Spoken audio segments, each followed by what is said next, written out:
E este Salmo 34 foi o que Deus colocou no meu coração para compartilhar com vocês. Salmo 34, a partir do verso 1. Todos encontraram? Digo amém. Travou aí, meu filho? Tá bom. Diz assim: louvarei ao Senhor em todo o tempo, o seu louvor estará continuamente na minha boca. A minha alma se gloriará no Senhor, os mansos o ouvirão e se alegrarão. Engrandecei ao Senhor comigo e juntos exaltemos o seu nome.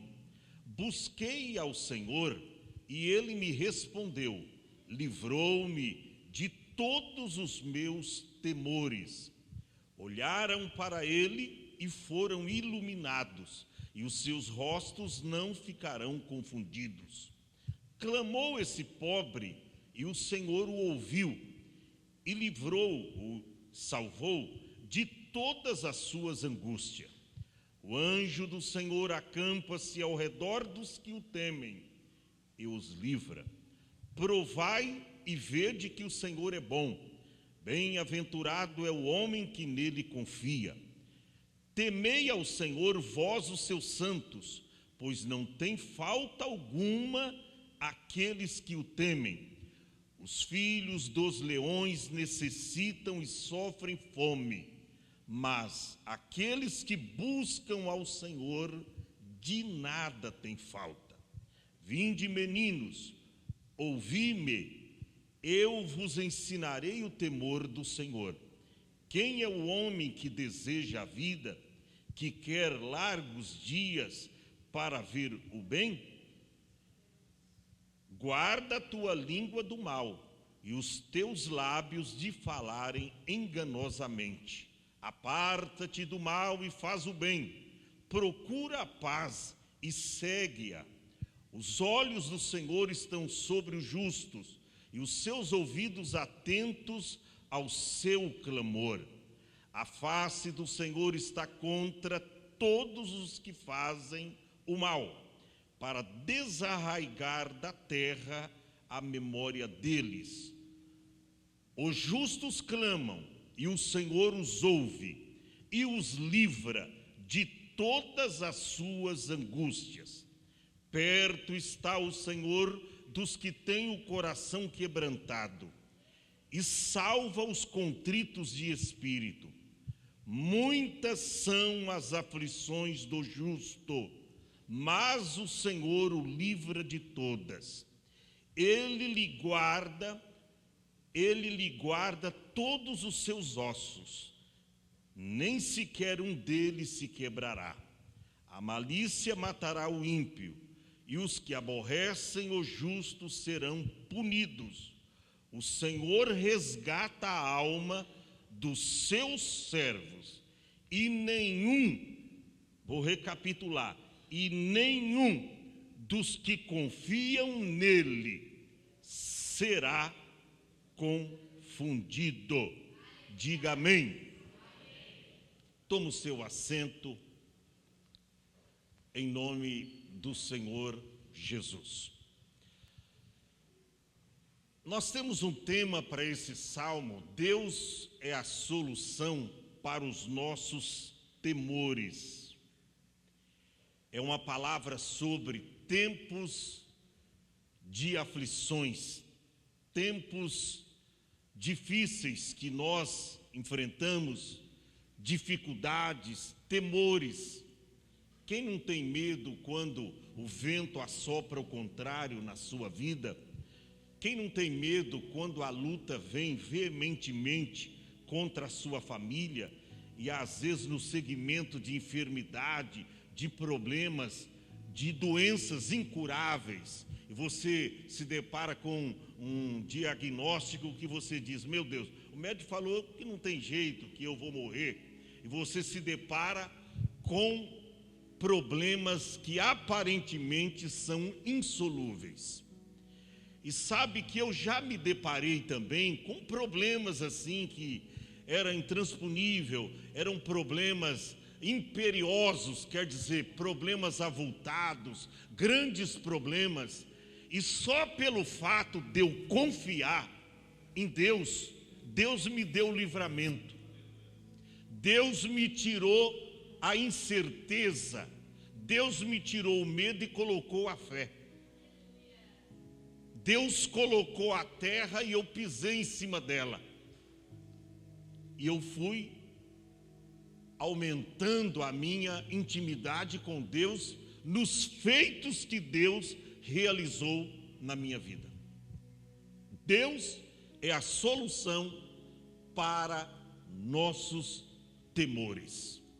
Eu não sei como você adentrou aqui nesta noite, o que está te intimidando, o que está te provocando medo. Tem muita coisa que provoca o medo na gente, irmão.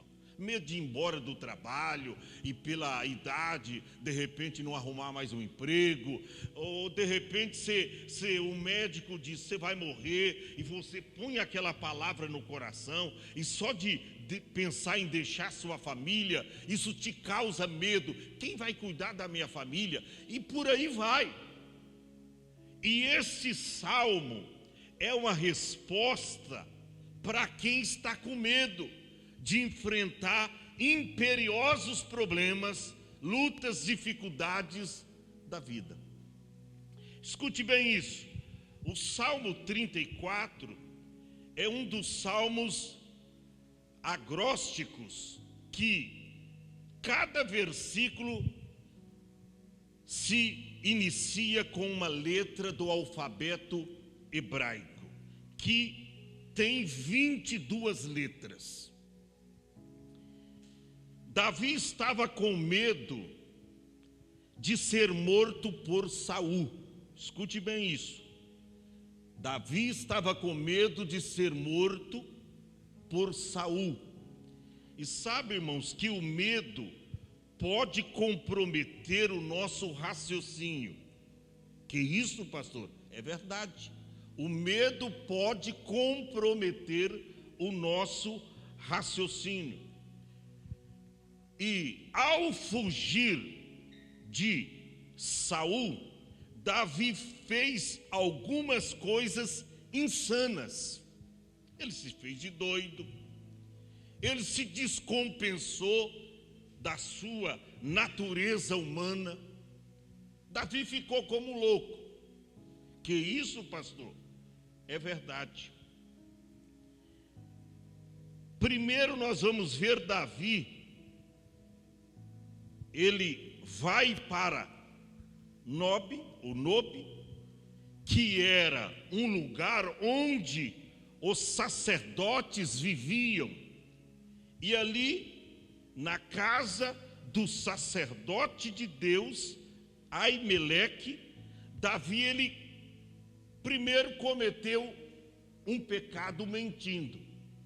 Porque quando se perguntava, Davi, o que você faz aqui, isolado só? Olha, eu estou numa missão secreta.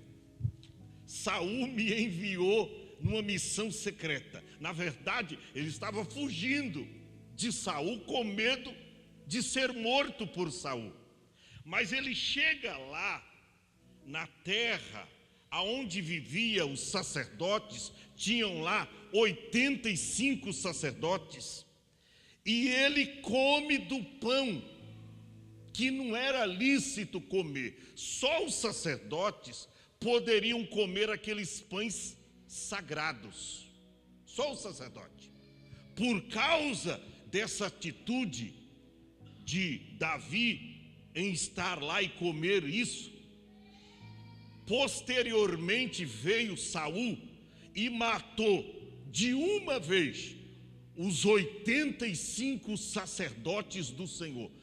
Afora as mulheres, as crianças, até os gatos morreram naquele dia. Saul não deixou nada, por causa dessa atitude de Saul. Por isso que é muito sério, irmão, você tomar um caminho que não é aplanado ou aplainado pelo Senhor. Ou seja, você tomar uma direção que não foi Deus que te mandou seguir por ela. Davi, ele se descompensou e por saber que Saul estava à sua procura para lhe matar, ele foi lá para Nobe. Chegando lá, ele mente, já começa a fazer coisa que não era lícito fazer, come do pão sagrado. Até Jesus mais tarde discursou sobre isso, porque Jesus estava debaixo de crítica dos escribas e fariseus, que argumentaram: olha, os seus discípulos eles entram nas lavouras de milho e eles comem os milho. Aí Jesus cita: você não sabe o que é que fez Davi lá? Que chegou na casa do Senhor e ele comeu os pães sagrados lá. Jesus foi criticado pelos escribas e fariseus e ele argumentou o que tinha feito Davi. Depois Davi, ele se apropria de uma espada que estava ali, vamos dizer, no museu, e era uma espada que o próprio Davi tinha vencido o gigante Golias. Foi dado para ele aquela espada, e ali a Bíblia diz, você vai ver, até tem um título aqui, porque esse salmo ele foi composto por Davi, quando Davi mudou o seu semblante perante Abimeleque, que também o expulsou, porque logo percebeu que Davi estava fora da direção de Deus. Quando Davi sai da terra dos sacerdotes, que posteriormente todos foram mortos por causa de Davi, ele vai para onde? Ele vai para Gate, terra dos filisteus, e lá tinha um rei chamado Aquis, que aqui também aparece o seu nome, Abimeleque, porque era um tipo de faraó, era um título dado a faraó, era um homem muito terrível. E quando ele chega ali, ele começa a conversar, e vai chegando os criados daquele homem, e o reconheceu, e disse: olha, esse não é Davi, cujas canções se cantam em torno dele, que Saul venceu milhares, mas Davi venceu 10 milhares. Olha, as donzelas vêm com adufe, vêm com instrumento de música e começam a cantar diante de Davi. Saul venceu os seus milhares, mas Davi os 10 milhares. E quando Davi percebeu que estava sendo descoberto por aqueles homens e até por aquele rei, sabe o que Davi faz? Ele dá uma de doido. Ele se descompensou, ele se fez de doido, ele começou a, vamos dizer assim, a ficar como um cão louco, e ele começou a passar as unhas nas portas, como se estava louco, e começou a dar berros e gritos, e aí começou salivas na barba, e começou a babar na sua barba. O povo olhava para ele, ele estava rolando no chão, estava doido, parecendo um cão doido. Por quê? Porque o rei diz: você não é Davi? Não, não sou Davi não. E ele mentiu novamente. E aí, sabendo que fora descoberto, ele dá uma de louco, ou seja, Davi se descompensou. Por que eu estou falando isso? Porque é o contexto do Salmo 34.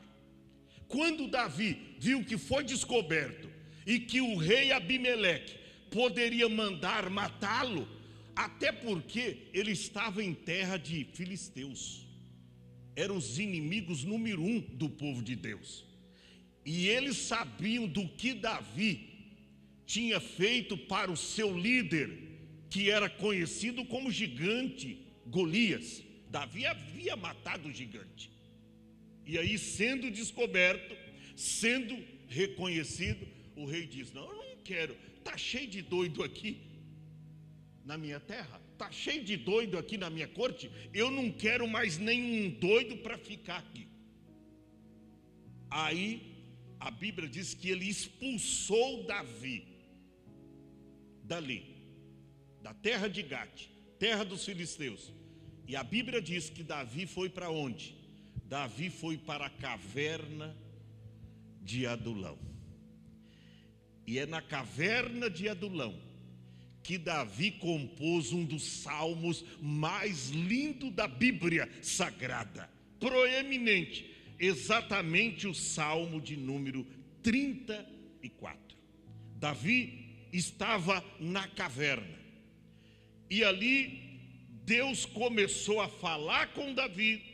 Davi começou a refletir de tudo quanto ele havia feito, errado, coisas erradas. Você vê que Davi era um homem segundo o coração de Deus, mas se descompensou, fez de doido, de tolo, mentiu perante o rei, mentiu perante os sacerdotes do Senhor, estava em fuga, na verdade, ficou com medo de encarar a realidade, a verdade. Às vezes isso acontece comigo e com você, a gente fica com medo de enfrentar a situação, e aí você começa a dar desculpa, você começa a fraquejar na fé, você começa a tirar os olhos daquele que pode fazer um milagre na sua vida e te dar a vitória.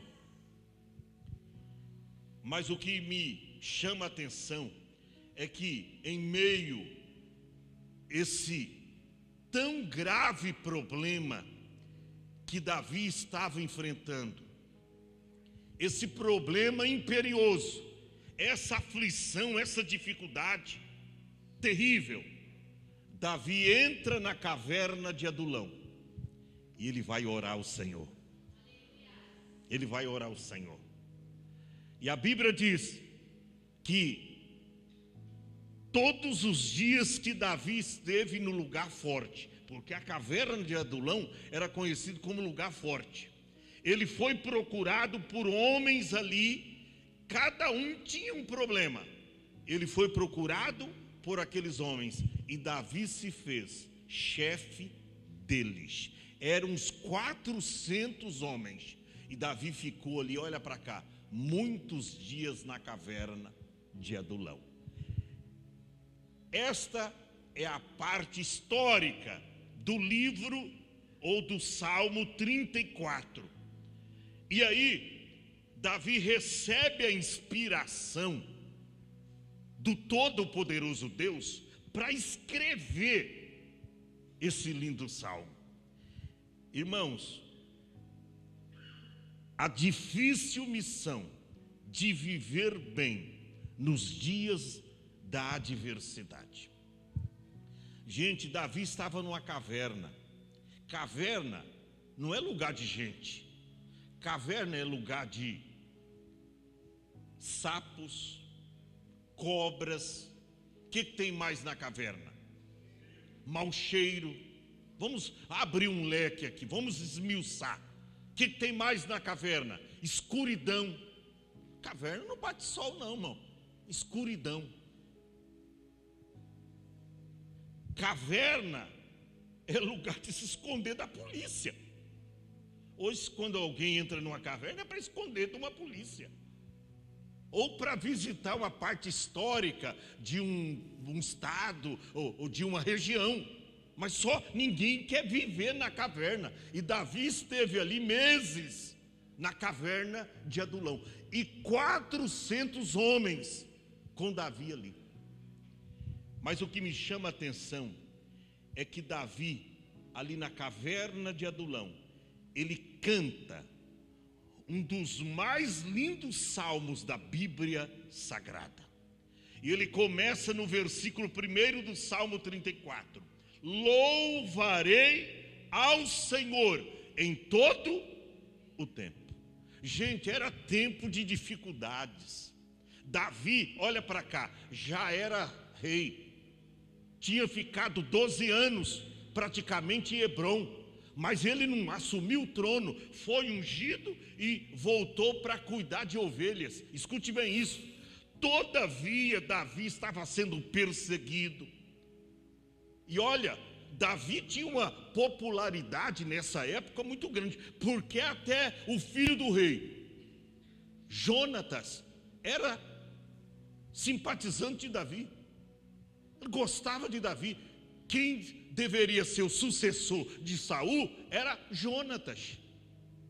Jonas diz: não, eu não fui escolhido para isso, não vou substituir o meu pai, ainda que ele queira. Não, o substituto para ser rei é o meu amigo Davi. Aleluia, é meu amigo. Bom, a popularidade de Davi estava muito grande, só que agora ele estava em fuga. E ali na caverna de Adulão, Davi teve um real encontro com Deus. Olha para cá, talvez você não entende quando Deus te leva para o deserto. Muitas vezes você não entende quando Deus te leva para a caverna. É para tratar você, é para ter um particular com você.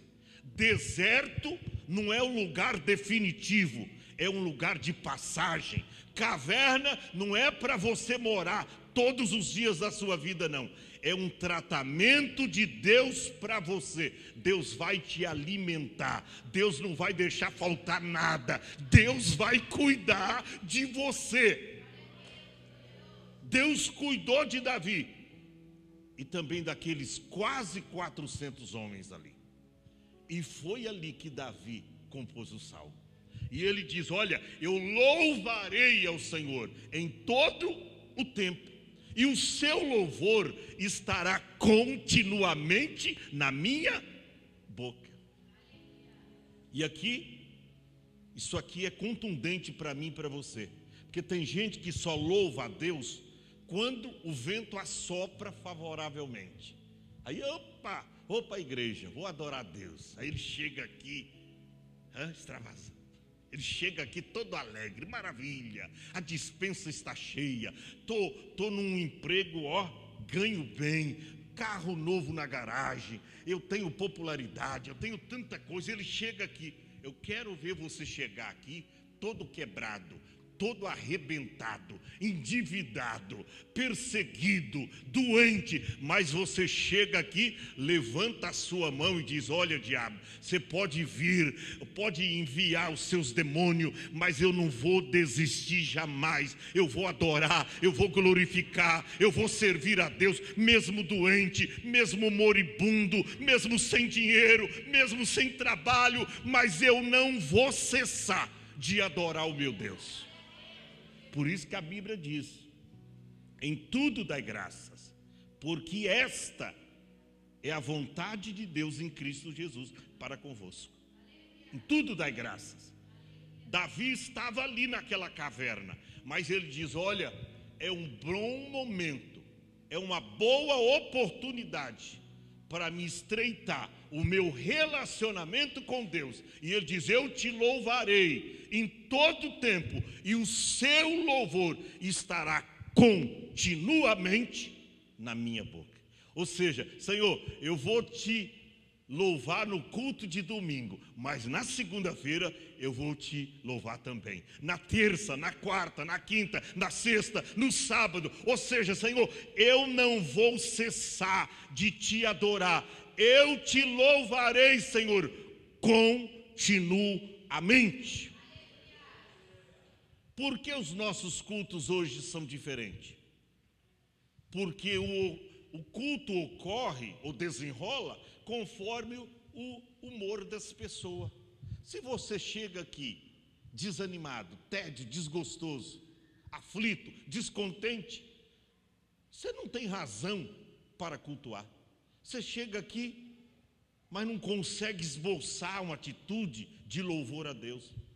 Agora, quer ver o seu culto de ser diferente? Mesmo arrebentado, mesmo triste, abatido, e passou um dia nervoso, mas você chega aqui, se joga aos pés de Cristo, como nós ouvimos, você pede perdão: Senhor, eu falei alguma coisa hoje que não devia, eu errei, eu pequei, mas renova em mim, Senhor, um espírito reto, tenha misericórdia. E você vai mudando o astral, você vai mudando o seu humor, você vai se renovando espiritualmente. Irmão, daqui a pouco você está pulando e dando glória na igreja. Mas tem gente que não consegue sair desse marasmo, sabia? Tem gente que não consegue sair desse marasmo. Pare com isso, meu irmão. Mas eu estou triste, pastor. O senhor não sabe o que eu estou passando. Eu sei que o problema é imperioso, mas Jesus não disse: no mundo tereis aflições, mas tende bom ânimo, eu venci o mundo. Eu venci por vocês. Eu venci lá na cruz o que vocês não podem vencer por mim. Eu venci por vocês. Tende bom ânimo. E aí você muda o seu astral, você começa a glorificar, você começa a salmodiar o Senhor. De repente um milagre acontece na sua vida. O milagre acontece, é assim, é de repente, quando a gente muda a nossa atitude diante de Deus. Quando você olha para Davi, ele estava sendo perseguido, mas ele viu ali naquela caverna uma boa oportunidade para adorar o Senhor.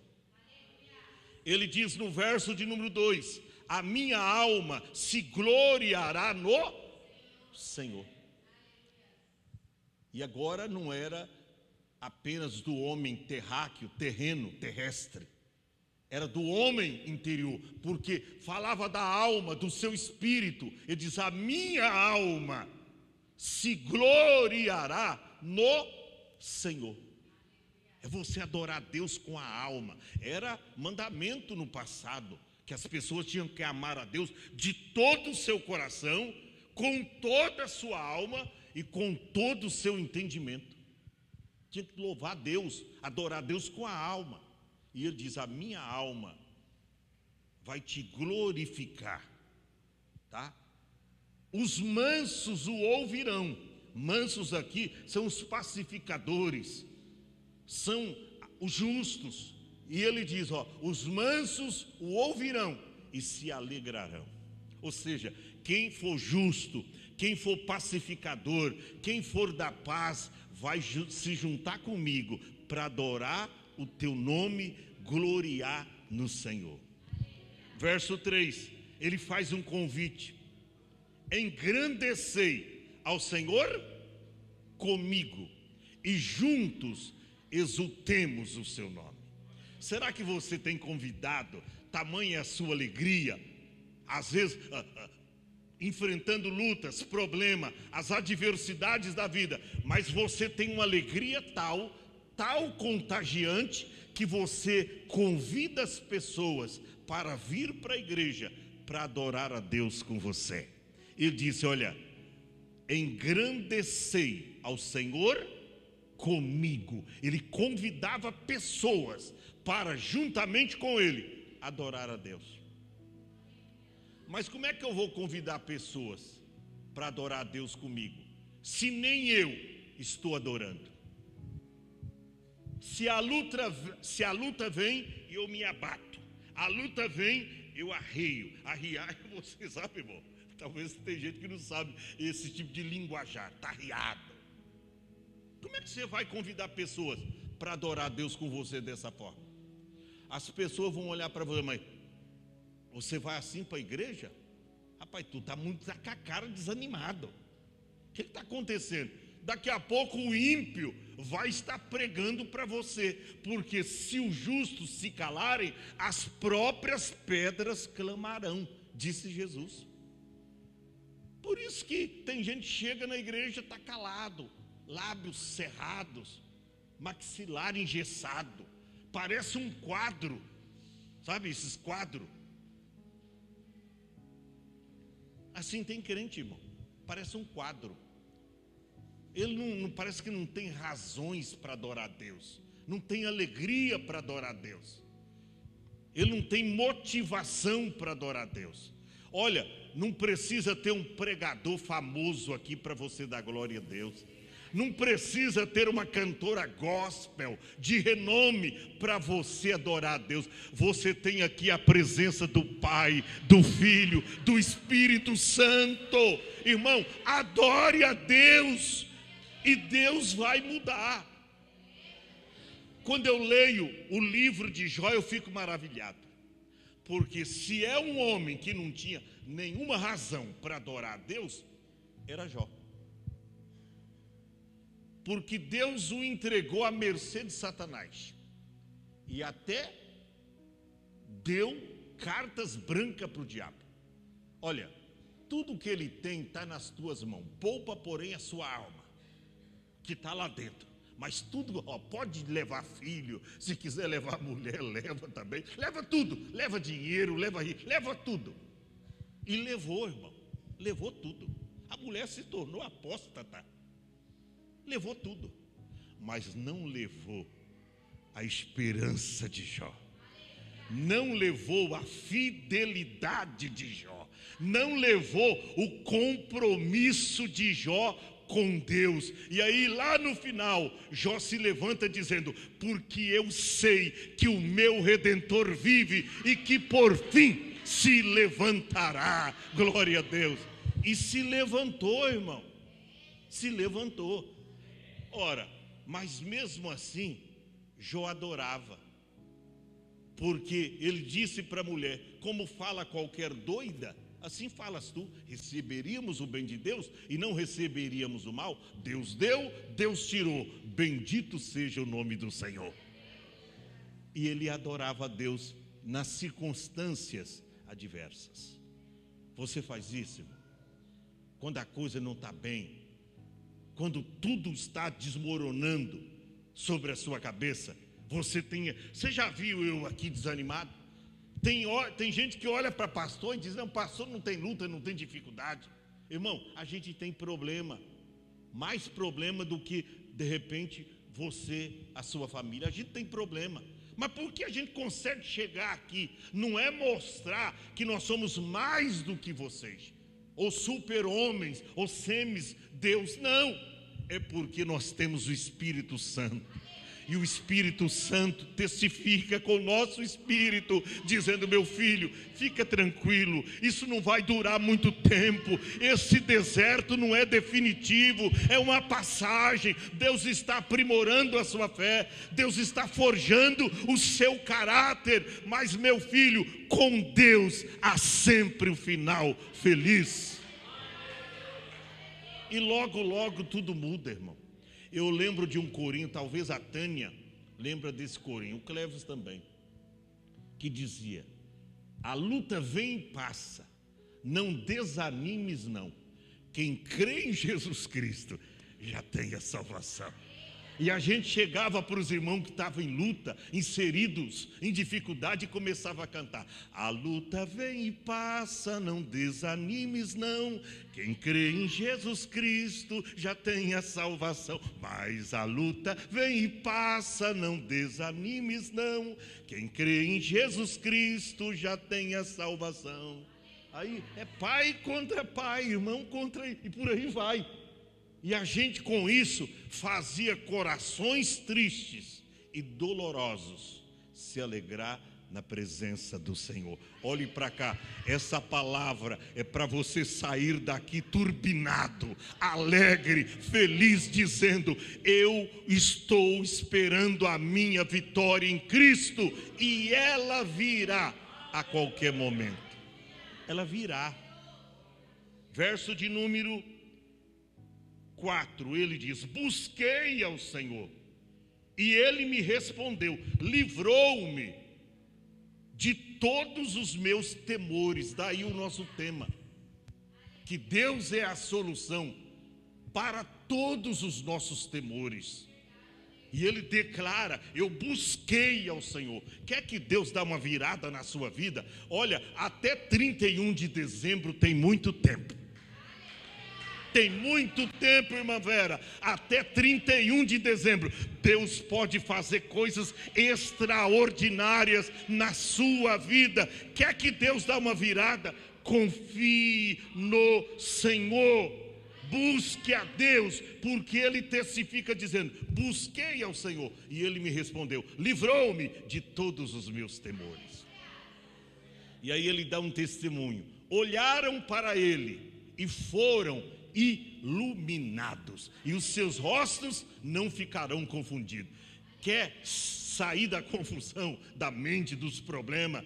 Quer sair da mente duvidosa? Olhe para Deus, olhe para Ele, olhe para Jesus, que é o autor e consumador da fé. Olharam para Ele e foram iluminados. E os seus rostos não vão ficar em confusão, não vão ficar confundidos. Ele diz: clamou esse pobre. E aqui ele fala de uma experiência pessoal. Era ele mesmo, esse pobre de espírito, que ele disse aí, verso de número 6. Clamou esse pobre, e o Senhor o ouviu e o livrou de todas, ou não é algumas, de todas as suas angústias. Você vê que o livramento que vem de Deus, ele é completo. Mas tudo depende de mim, guerreiro Lamartino Júnior. Eu clamar. Clamou esse pobre. Você não está falando de um grito apenas. Está falando de constantes orações, de fervorosas orações, de dia, à noite, de madrugada. Clamou esse pobre, e ele se referia a ele mesmo, e o Senhor o ouviu, e livrou-o de todas as suas angústias. E aí ele testifica um dos mais conhecidos versos da Bíblia, no livro de Salmo. Ele diz, o anjo do Senhor acampa-se ao redor dos que o temem e os livra. A nossa guerreira irmã Eleni deu um testemunho maravilhoso quando eu falei alguns anos atrás, algum tempo atrás, desse versículo aqui, que o anjo do Senhor, ele acampa. O que é acampa? É fazer um espaço residencial, ainda que momentâneo, ao seu lado.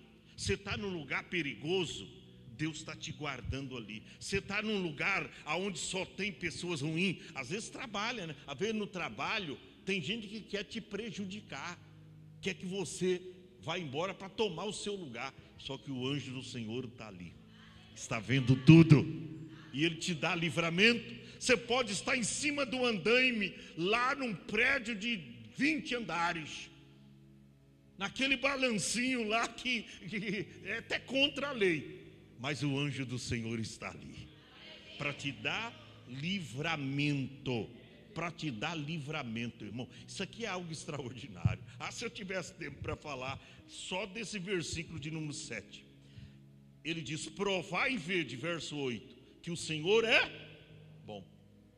Não adianta, olha para cá, eu falar para você que Deus é bom, mas se você não provar dele, não adianta nada. Eu já fiz aqui até uma parábola. Como é que se prova que Deus é bom?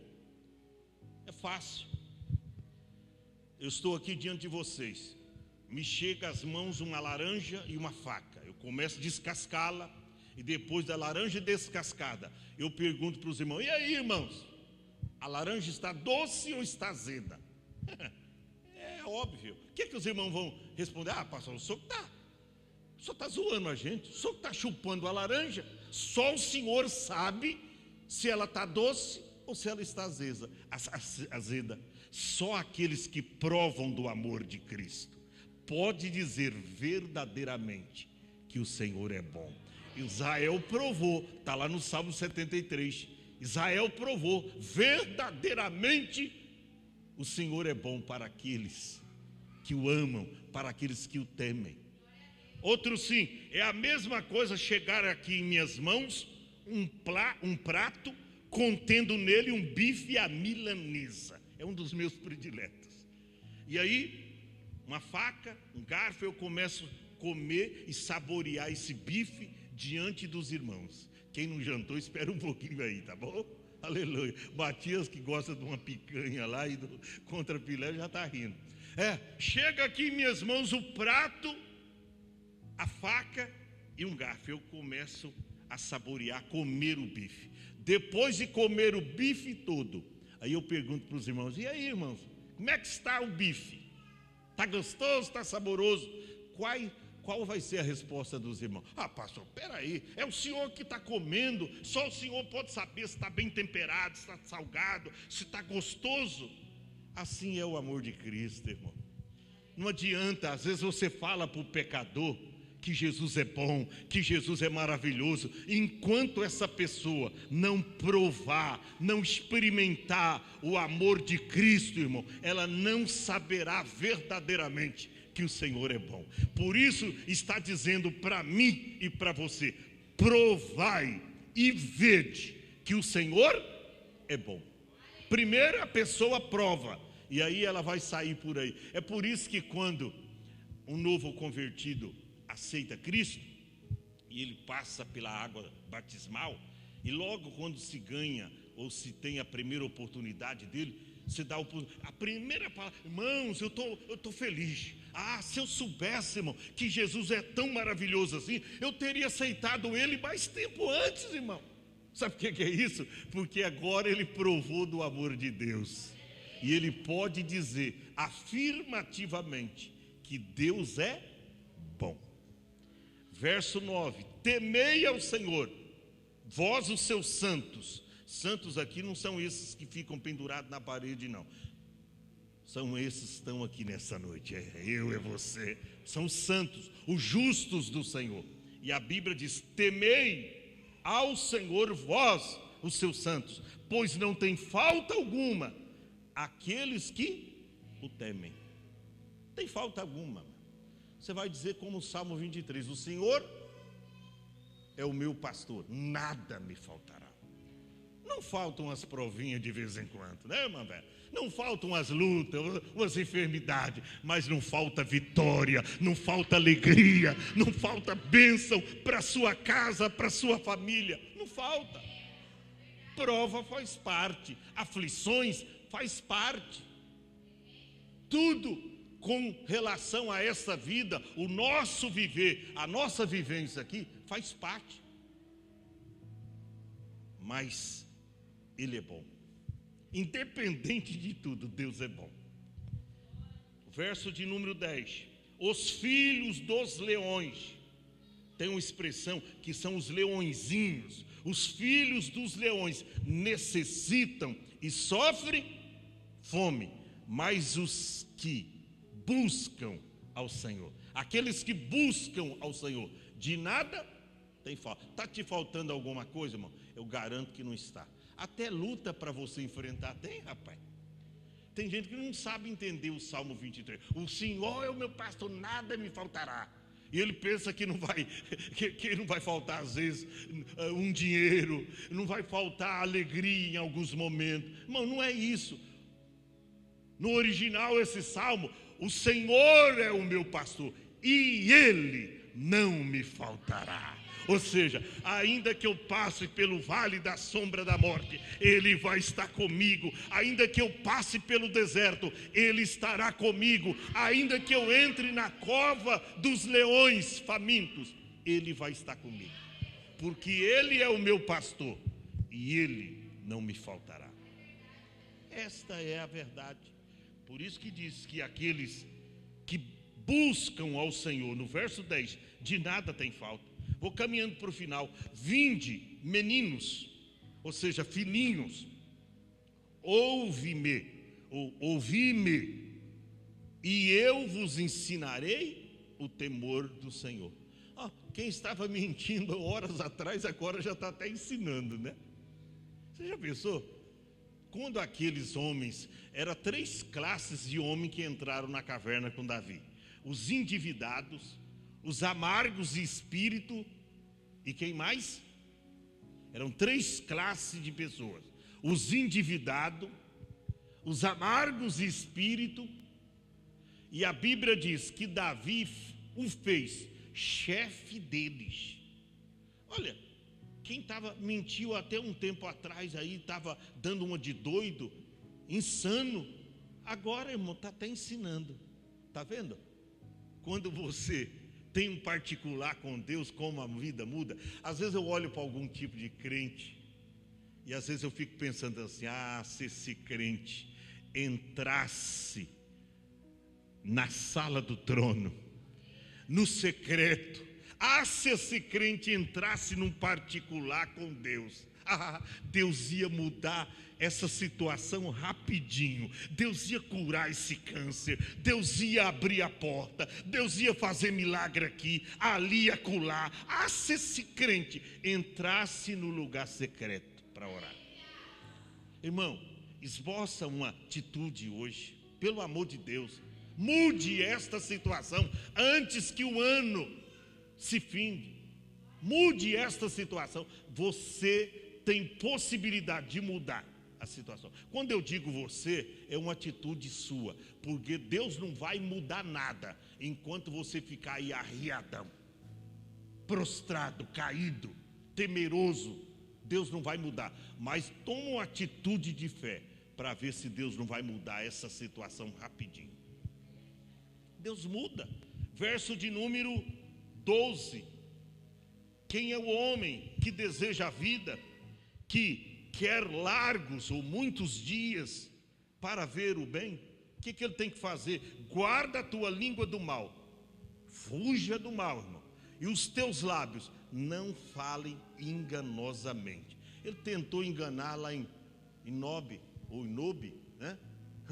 O sacerdote Aquias, lá o rei de Gate, mas agora ele estava já pregando contra, ou seja, ele teve um momento de fraqueza.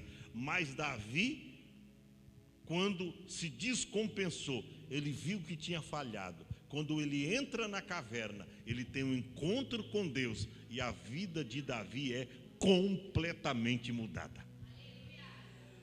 É por isso que eu não censuro quando alguém fraqueja na caminhada, porque o feio não é fraquejar. O feio é fraquejar e ficar prostrado lá a vida toda. A Bíblia diz que 7 vezes cairá o justo e se levantará, mas o ímpio tropeça e fica prostrado. Não é feio cair. Davi aqui se descompensou, mas agora já estava renovado para viver uma nova dimensão de vida. Ele diz, verso 14: aparta-te do mal e faz o bem, procure a paz e segue-a. Os olhos do Senhor, verso 15, estão sobre os justos, e os seus ouvidos, o quê? Atentos ao seu clamor. Você sabia que Deus está atento à sua voz? Quanto tempo faz que você não fala com Ele? Isso aí é a distância das suas lutas com as suas vitórias. A distância. É por isso que as vitórias não vêm, e as lutas superam as vitórias. Por quê? Você fica muito tempo sem orar. Você fica muito tempo sem falar com Ele. Você fica muito tempo à mercê das pessoas e não fica nada com Deus. Sabe que a nossa geração não quer saber de orar mais, irmão. Não sabe o poder que tem a oração. Poder que tem. Gente, se eu for dar testemunho na minha vida do que Deus já fez, aonde eu passei, e na minha família, e na minha vida, através do poder da oração, eu passo aqui dias e dias, só contando o que Deus fez em momentos de agruras e de dificuldades. E a gente entrou num propósito de orar, e Deus mudou rapidinho aquela situação. Verso 16: a face do Senhor está contra os que fazem o mal, para desarraigar da terra a memória deles. Ninguém vai lembrar deles. Verso 17: os justos clamam e o Senhor não os ouve. É isso? Os justos clamam e o Senhor os ouve e os livra de algumas, pastor. De algumas? De todas. Todas as suas angústias.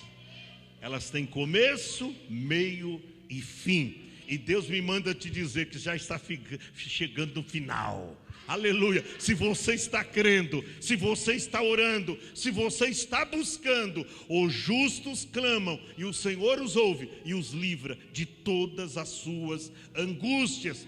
Verso 18: perto está o Senhor. Diga assim: Ele não está longe, Ele está perto.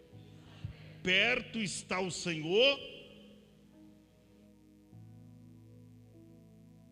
Quem tem o coração quebrantado, e Ele salva todos os contritos de espírito. Ele salva, Ele traz salvação aos amargurados, aos tristes, aqueles que estão vivendo uma turbulência espiritual.